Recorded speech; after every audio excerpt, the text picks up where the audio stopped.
My boyfriend uninvited me from our vacation because his female best friend didn't want to be a third wheel, so they went on a one-on-one trip to Costa Rica instead, and he can't understand why I'm upset with this.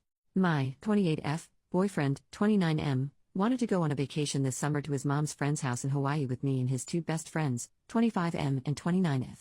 We had been planning on this all spring, and at some point, 25M dropped out of the trip, leaving just the three of us. For context, my boyfriend and I have been going out for about 9 months now, and it's been serious. We had, and still have, been talking about moving in together, and he has said, and I agree, that this is a long-term situation, and that we are in it for good. In early June, once 25M unexpectedly dropped out of the trip, 29F called my boyfriend and told him that now that it was just the three of us, she didn't feel comfortable with me going on the trip, since she didn't know me that well, and she didn't want to be a third wheel the whole time. She said that if I were to go, she wouldn't go on the trip. Without ever telling me that this was happening, they changed the plans and made it a trip just the two of them, and they changed the location to a beach in Costa Rica. I was trying to figure out when to ask for time off this summer and hadn't heard news about the plans, so I asked my boyfriend which week in August I should be setting aside for the Hawaii trip. He let me know that, actually, he had talked to his friend and that she didn't want to go if I were going, so he was going to go alone with her to Costa Rica. He said that we could go another week later, maybe to Mexico City or something. I was upset, and tried to talk with him about how the situation made me feel, especially since this wasn't a case of a separate trip being set up ahead of time. This was a case of me being invited and then uninvited from a week-long tropical vacation with a girlfriend of his who I had never met before. We eventually decided to do a trip together to Copenhagen, which we have both wanted to visit, as some sort of compensation. I also asked to meet her, so that I could feel more comfortable with the trip. We spent the 4th of July going to see her and her boyfriend in the city where they live, and although it was nice to put a face to a name, it was ultimately a very cold trip, and she was not at all welcoming to me. My boyfriend remarked on how unfriendly she was, to the both of us he thought, and said that he was surprised that she didn't act warmly to me. I went out of my way to try get to know her and her boyfriend. I'm very outgoing and friendly, and usually this would be easy, but it didn't really click, even after several days. They were somewhat cold to each other as well. They bickered a little bit about their future and his own 3-week trip without her that was scheduled for the same time as their trip. This had been scheduled before ours had. This had been my effort to feel better about the trip, so I told my boyfriend that I still didn't feel comfortable with things, and that I was feeling insulted by the way that it was handled.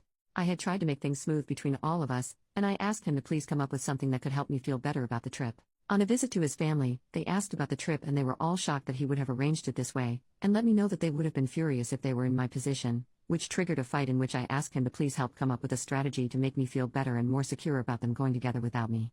He said that he would never do this kind of thing again, which feels like not much to offer, since this is kind of a once-in-a-lifetime trip to begin with. He kind of offered to not go on the trip, but he had already paid for the tickets and made arrangements, and I didn't want to stop their trip and be resented by both him and his best friend. He asked me to give him ideas of how to make me feel better and wanted me to just tell him what to do and stalled until it was finally the day of the trip. He bought me a bag of peanut butter cups and I drove the two of them to the airport. I feel so disregarded and disrespected in this situation. I want to break up with him, but I don't want to burn up something that has otherwise been really good. Update, 9 days later, I was really upset the day I dropped him off and he was texting me but I wasn't responding. I wasn't sure what I wanted to do, but I didn't want to do anything at all in the state I was in. I waited until the next day, and then I sent him a thought-out text letting him know that I didn't feel safe or loved in the way the trip was handled and that I would be dropping his things off at his place and leaving his keys with the neighbor. He called but didn't leave any messages, and then he messaged me that he didn't understand. The rest of the week, he called and messaged me, but I couldn't bring myself to pick up or text back. On Thursday, I think that he realized that I was serious, and he asked me some questions about logistical things. I told him which neighbor his key was with, etc. When he got back and saw all his things at his place, he got pretty frantic and called and left me a long message. I was working all day, but also I still didn't want to respond. He asked me to explain because he didn't understand what was going on. The next day, I sent another text making it clear that it was over, and he got upset and sent me a bunch of texts in a row about how he didn't understand why I was throwing away everything that we built. He left me a voicemail that was really angry that said he had no idea why I was upset and that he did not accept the breakup because he had no say in it and that he wanted me to tell him the evil story that I had made up about him to his face. I wasn't going to respond to him and I wanted to remain calm, but this upset me. So I sat down to write him this letter. It's long, so skip over if you want. I tried to call him but I started crying and told him I'd just send him an email instead. This is what it said. The time that we have had apart has given me some good space and time to think. I have had a chance to think about the things that are important for me in a relationship and I see that we should not be together. I'm sorry that I have been asking for you to change things about your life that you shouldn't have to change at my or anyone's behest. From the very start, this trip was made in an insanely disrespectful way in which it started out from you being given an ultimatum by your female best friend who I had never met that either she goes or I go on this trip, and you picked her. You didn't offer to have her meet me. Theoretically I was your long-term partner, So this would have made a lot of sense. You didn't encourage her to find someone else to come, and you didn't consult me at all. That's enough for most people to have a deal breaker, right there. However, I stayed. This is a person who you have a history with that is not entirely clear to me. Here is what I understand. Some bad rumors got started about the two of you in which you spent an entire night out with her on an acid trip while you were dating someone else.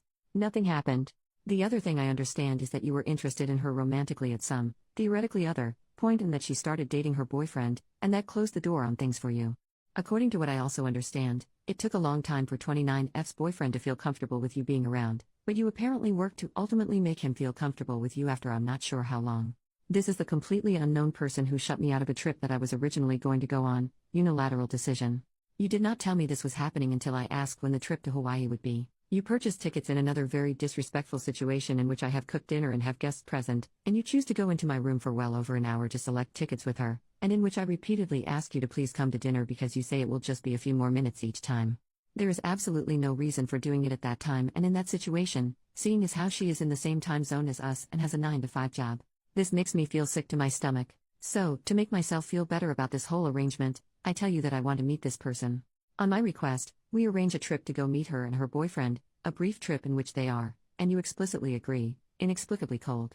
The first conversation that we have is one in which 29F and her boyfriend argue about how she DM'd him while he was already in a relationship and got him to date her instead. You tell me about conversations that 29F has had with you recently in which it seems implied that there is some real instability in their long-term relationship, stuff about kids and dogs. I have a discussion in which I let you know that I see that and that it worries me. Meanwhile, I am still wanting all of this to work out for you and for me and for her. I, at this point, am planning on being with you for the long term and see no benefit in telling you to not go on a trip with your best friend. I want it to work out. But each and every interaction surrounding this trip chips away at my ability to handle it, the conversations that seem to go nowhere, etc. Your dad, your mom, and your grandparents are all very surprised when we tell them about this trip. It is becoming very obvious that this is a dangerous trip to make with the fragility of our relationship. 29M, we had only been together for 9 months. How long did it take before 29F's boyfriend was comfortable with you hanging around? Much less going on a one-on-one international tropical vacation in which he was uninvited because of your request.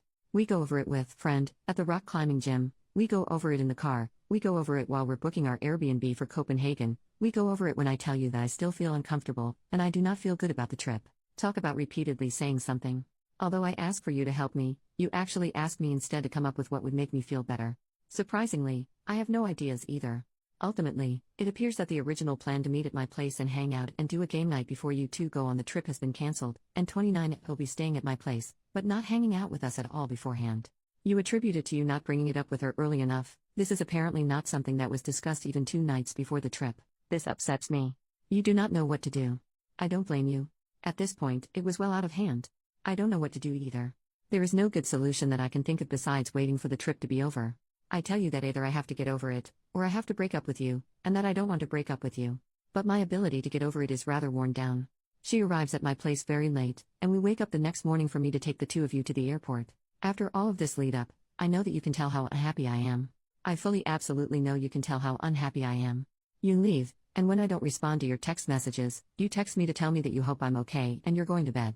No call. The rest of the week was rough. My text to you was met with, essentially, I'm sorry you feel this way. You tell me that I'm being unfair. There is no acknowledgement, and there still has been none, that this trip to a freaking honeymoon destination, as we have discussed before, could be a crazy and horrible thing to go through with, even with my quasi-blessing. This is not something that people in relationships have to deal with. This is not something that people in relationships do, besides 29F, I guess. In the end, all of this is to say that I have felt serious emotional needs go seriously unmet in a way that is a deal-breaker for me. There have been some wonderful, very positive times, but there has been an unnecessary amount of heartache and suffering for me over things that come down to what I can only assume are personal differences.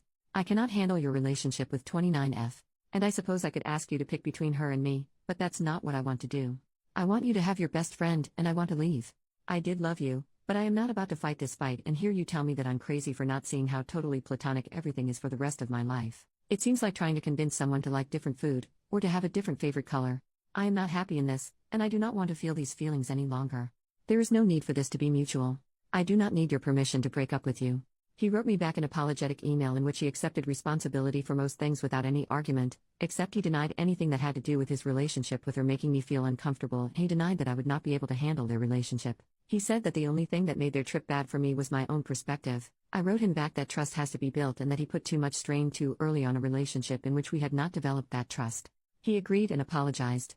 For me, it ended on a pretty amicable note, but this style of relationship really doesn't work for me, and I don't feel like his responses to me really healed or changed anything significantly. I stand by my decision at this point.